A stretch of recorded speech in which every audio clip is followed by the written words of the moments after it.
Welcome to McPlum, simple solutions served daily. You start by getting the connection right. Plug the headset into a USB 3.0 port with a certified link cable because bandwidth and power affect audio routing. Once connected, open the Oculus PC app and accept the link prompt so the virtual audio device appears. Then go to Windows Sound and set Headphones Oculus Virtual Audio Device as the default playback device. This directs system audio into the headset. Doing these steps first prevents the common misroute that mutes link audio. Next, fix driver and permissions issues that block audio. In Device Manager, uninstall the Oculus USB and Oculus Virtual Audio entries, and then reconnect the headset so Windows reinstalls them cleanly.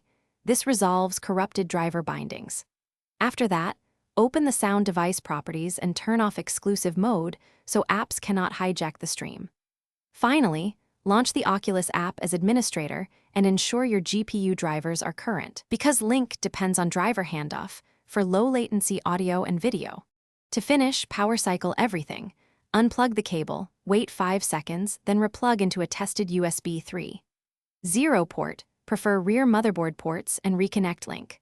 Once in VR, open Quick Settings and confirm the audio output is set to the headset. If not, toggle Link off and on so the device refreshes. If audio still fails, run Windows Sound Troubleshooter or fully reinstall the Oculus PC app. These steps catch lingering driver conflicts and restore the correct audio pipeline.